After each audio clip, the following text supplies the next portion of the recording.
Hi everyone, it's Monet here. I'm Quentin. And today we have a special video for you. It's finally happened. I'm kidding.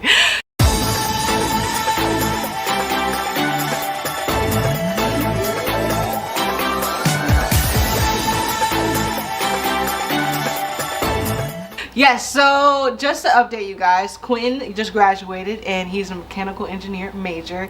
And guys, within the next 2 weeks, he landed his first engineering job. It's about time. About time. Nah, he really enjoyed his time off. And honestly, I was really jealous because I was over here grinding and Quentin's, you know, having a good time. But yes, he landed his first job and guess what? He will be moving. He'll be moving away from me. Why'd you do that? Sorry, just where the money is. Okay, so he'll only be like an hour and a half away. But I want to take the time.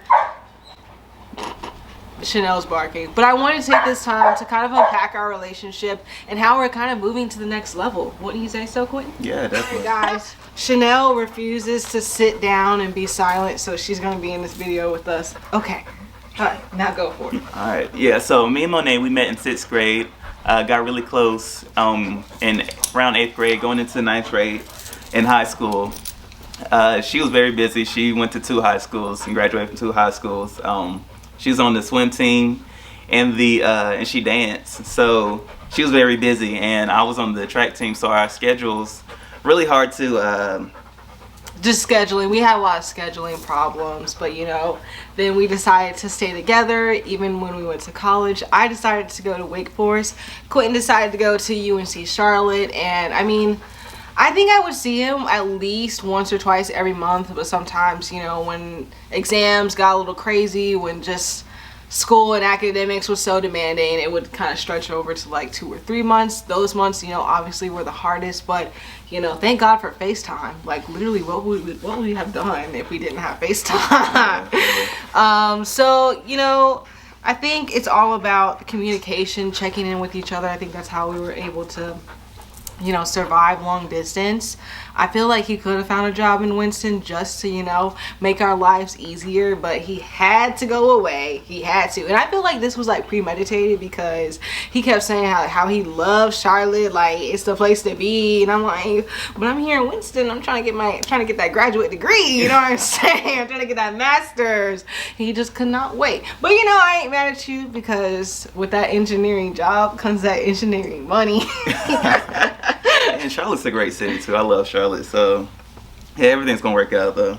Okay, fine. So we just wanted to use this time to answer some questions about our relationship. Also, you know, as we're embarking on this next journey in our relationship, we want to take you guys along with that. Quentin's gonna go apartment shopping. He's gonna go car looking. So it's just so much with adulting, and we want to bring you guys along with that. So let's get right into it.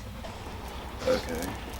All right, Chanel, I got up and Chanel just took my seat. Do you really? Okay, fine. We'll let it happen. Only if you're good. Okay, so the first question is, and these are questions that I've just gotten over the years, and I feel like they'd be beneficial for anyone, you know, starting a new relationship, been in a long relationship, all that good stuff. So the first question is, how do you manage a long distance relationship? And I kind of touched on this earlier, but I feel like it's like three big steps or 3 big strategies. And the first one is obviously checking in daily. You know, when we were both in school, like I made sure that like I was connected with Quentin every single day. That might be like, hey, how's it going? Good morning. And yeah, so that's just checking in like daily. You know, it's like I just think it's so easy to get caught up in your own lives, caught up with school, but like making that intentional step to like text him throughout the day. Boom, yeah. You want to go with the next one? Yeah, so after every, hold on, she's in my face. Can you get out of my face? Okay. All right. Yeah, so every night we FaceTimed each other. After I was done with classes, after she was done with her classes and work, we'll make the time to FaceTime each other and just talk to each other going on throughout the night while I was doing my homework and she was doing her work. Be sure to say goodnight to each other every night too, and yeah, that's great. And just like to add on to that, I feel like this strategy, the second strategy of FaceTiming was like probably the reason why we were able to like be a really great couple and still like you know, elevate our relationship, because even though we might have not been talking like on the phone all the time, just doing work would like felt like I was kind of in the room with him. And that's why technology is just kind of amazing in that way. Then you feel like it's kind of like what we do now, like Quentin will come over and we'll just be both doing work. It's fine. It's the fact that we can both sit in silence and be comfortable with that. I think that lets you know like how mature our relationship is and how comfortable we are with each other. And I love that. And it's such a shame because I've done that for 4 years, and sometimes doing homework like by myself, like in a room silent, is difficult for me, because I'm like, then I'll just call Quinn. I'm like, oh, can you help me do my homework? And it's really just him being on the phone while I'm doing my work. I don't know, that's so bad, but like that's definitely happened. Yeah. I think he can do work without me. Honestly, he would prefer to do work without me. I wouldn't say that. No, Quentin would always have his homework finished, and then at like 9 o'clock when I was finally starting my work, he would be on the game sometimes, and I'd be like, can you stop, pay attention to me? But yeah. Yeah. Yes, and the third one is taking time to visit each other. Whenever like Quentin would come down or I would come up there, which wasn't that often, I'm gonna be honest, we always like made an event or like made something of the weekend. Like at Wake, we had lots of, you know, galas and social events. This is pre-COVID, and I would always make sure, hey, this party's going on, like make sure you come down. And it'll always be like a really fun evening. Like the President's Ball was a great time. We're just dancing around. I think the Black Excellence Gala was a great time because I also got to dress up and look cute, and so he got to see me like looking fabulous. And so I think that was always fun. And we just like made sure that whenever he came down, like we had plans. It was kind of structured because you want to be strategic and use your time wisely, because time is limited and time is, you know, so essential. So I think those were like the 3 big strategies, you know, over the past 4 years that have made our relationship so successful. I mean, when did we ever fight? Did we fight? Not at all. Yeah, we don't really fight. I mean, like we're easygoing people. Like it's really not that hard. But I would have to say that we're both Leos, and I don't know if that, you know, means anything, but Quentin can be pretty headstrong. Like when he has a problem, he's like pretty headstrong on it. It's kind of annoying, honestly. He's stubborn man right here. Think so? Yes. I'm easygoing. I think I'm more chill than you, Vera. No. Yeah. No, I'm easygoing. I'm like, let's find the solution. That's how I am. Quentin wants to, you know, sit in his anger and be mad like the whole day, and then be like, okay, I'm ready to get over it. And I'm like, okay, can we like skip that part? I don't know what you're talking about. I don't know. That's not how it's the truth. That's it's the truth. I'm like, all right, we both know we're in the funk. There's a problem. What can we do to make it better? But Quentin, you know, some people have to kind of sit through that, experience the anger, experience the emotions. That's how he is. And I'm not sure if that's the Leo in him or that's just who he is. Or so how are you then? I'm just easy going, like I'm just chill, you know what I'm saying? So you never upset? No, I get upset, but like it's very methodical, and I'm like, well, what this, that, and this needs to happen in order for me to feel better, you know? She holds a grudge. No. She holds a grudge. If she's upset with me, she's gonna be upset with me for weeks. I'm never gonna hear the end of it, and that's just how it is. But I won't be actually mad. I'm just like, make sure that he knows this bothered me specifically, so it's like a little reminder. But you actually want to be mad at me and hold a grudge the whole time, you know? Okay. But needless to say, we don't fight that often, but when we do, you know, we try and be, you know, as forthcoming as possible. Quinn's just a little bit more difficult than me, but yeah. And we try to learn something from it and try not to make the same mistakes twice. Yeah, I just cut my flash on, but that is it, you know? You know, we try not to hash up the past. You know, I think that really leads to some bad stuff right there. Yes. So the next question is, do you all have an open relationship dating other people? Quinn, you can answer that. Who made that question? Where did I get these questions from? Hey, open relationships is a thing that be happening. We don't have an open relationship. That was never an option. I don't even know how people do that in the first place. Actually, we're actually binging Insecure together, and I don't mean to spoil anything for you, but they talk about open relationships, and it's a very weird, interesting concept, but it is a thing. So you'll be exposed to that, and we can kind of like unpack open relationships more. But I feel like this one-on-one commitment with each other has like helped our own personal growth professionally, mentally. Wouldn't you say so? Yeah. I make you better, you make me better. Definitely. Just focusing on that one thing is really, really great. Okay, next question. How do you keep doors of communication open? That's a tough one. How do you keep doors of communication? Okay, actually, this is something that I think we're still working on. But like lately, I think sometimes it's easy if like we're so comfortable with each other. I mean, we've like known each other for like 8 years, been best friends, to like kind of let things brush off, or like something offended me that he said, like I won't address it.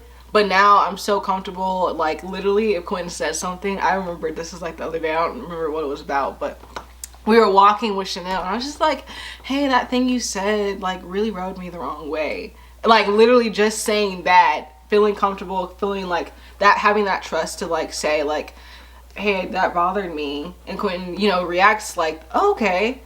I was open with him. I told him how I felt, and then we can move on from there. Do you remember what that was about? I don't even know what you're talking about. It was, about, oh my God.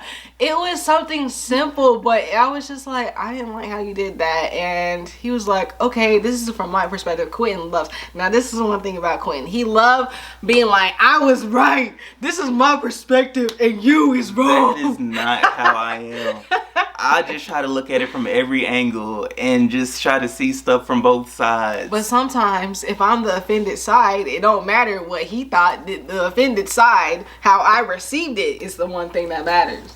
Yeah, but no, it's like sometimes you say something and it comes out the wrong way, and it's not supposed to come out that way. But if you take it a certain way and I meant it another way, it just makes the situation so bad, and it's not supposed to be that bad. Yes, but that's Quentin's always Quentin's approach. Oh, girl, why you tripping? I said it like this, like that's how it is. I'm like, no, this is how I felt, and I feel like this like strategy. Oops, Siri's talking. This like strategy. I feel like I just now started doing this, and I feel like before probably if something like bothered me, it kind of festered inside and then it would blow up into something else.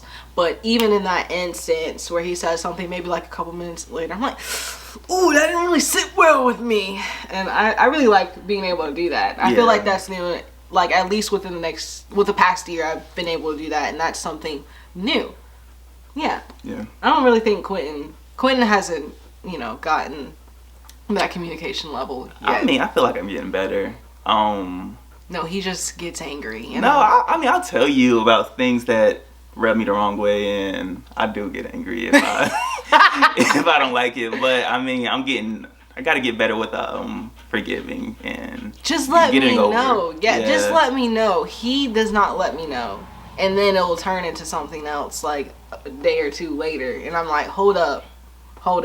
So yeah, that's something Quentin needs to work on. It's okay. I love you. I'm not picking on you. Mm-hmm. Okay, so the last question, and probably the hardest one. What are y'all future relationship plans? And I'm gonna let Quentin start this one off. Yeah, so I am looking for apartments in Charlotte, making my move down there to start my new job. The contract's for a year and hopefully extends past that. So my future is hopefully to stay in Charlotte for at least a little bit. And hopefully tie Monet into that plan somehow. I don't really know where she's trying to go with what she's trying to do right now. It's very in the air, up in the air right now.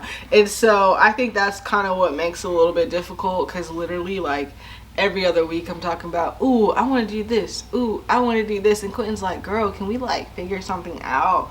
But I think they were talking about marriage, Quentin. I mean, I'm thinking about short term, but yeah, long term, that's definitely in the cards. I'm going to be making money now, so I can start thinking about, rings and other things, you know, everything that ties into that. But me and Quinn, you know, we've talked about this, and I do know that I really want an expensive wedding. I want an expensive ring. That's just who I am, and I'm willing to wait for that, honestly. So if it's like 27, 28, that's the age that I'm fine with that, because I feel like it's better. Quinn said, hold up. I feel like it's just better to wait at this point, because I'm so up in the air. I don't really know what my career is going to look like, so it's just kind of hard for me to like imagine getting married like in the next 2 years. That just seems very far-fetched for me. Quentin, I think he wants to jump the gun sooner, but he's not trying to tell y'all that.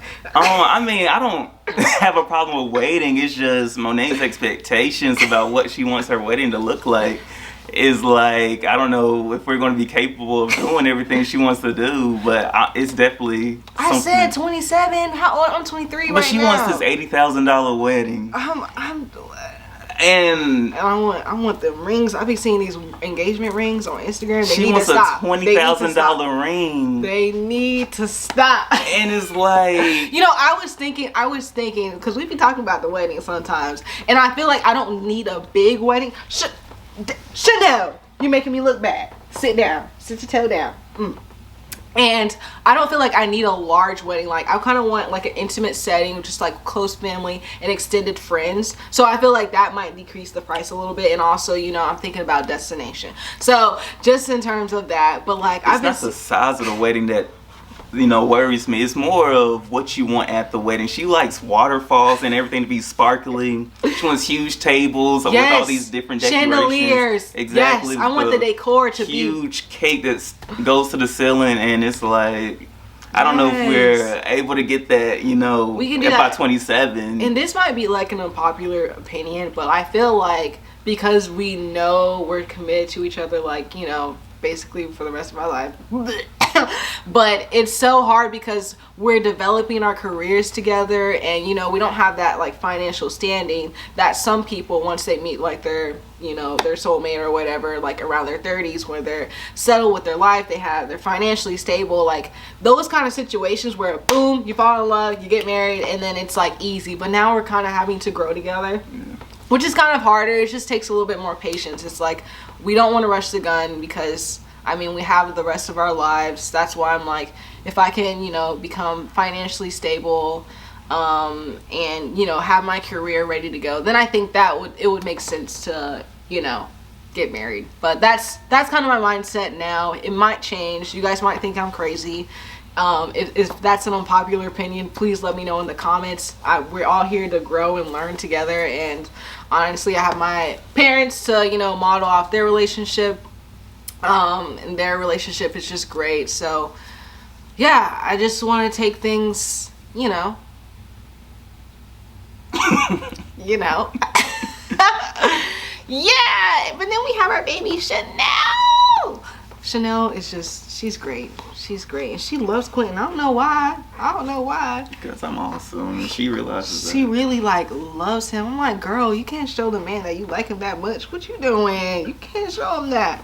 But even like this year, like, guys, Quentin didn't even like dogs. Like, he couldn't touch her. When she was like a baby, he could not touch her head because he was scared that he was gonna touch her bones or something. No. It was some weirdness, and now they're best friends. So I still don't touch her that often though. Like, not how Monet likes to touch her. I don't like touching anything around her mouth because it's all wet. I don't like touching her feet. I still have, you know, restrictions on it, but I still love her though. Yes, it's like Chanel's our baby. Yeah. Honestly, she be having good. We be chilling up here watching, you know, Netflix, and she be chilling with us. And yeah, even having Chanel, and Quentin takes care of her, like, and Chanel's like a really important part of my life, and just knowing that Quentin can take care of her, like, that really means a lot to me. Like, when I was in Tennessee teaching at a dance convention, you know, I knew that she was in good hands. So, you know what? I appreciate that. You didn't trust me at first, though. But, I didn't, you know, but she likes to eat things. Y'all see how crazy she is? Yeah. Like, if you don't watch her for 1 second, she could have a whole hair tie, hair scrunchie in her mouth, like, swallowed, or sock. Like, she's a lot. And you see the way she's sitting right now? Weirdo. But yes, that is all for this video, guys. The next video, like kind of like this new relationship journey, this new relationship step, we'll be looking for Quentin an apartment in Charlotte. You know, those apartments are super nice, and you know I love looking at real estate and whatnot. So that's what's coming up, Chanel. So that's what's coming up next. And then cars, and then all this is all just happening so fast. Yeah. But I'm glad we have you guys to kind of reflect upon everything and, you know, record this process and memorialize it as well. So thank you so much for watching this video. Don't forget, no. Don't forget to like, comment, subscribe, and we'll see you guys next time.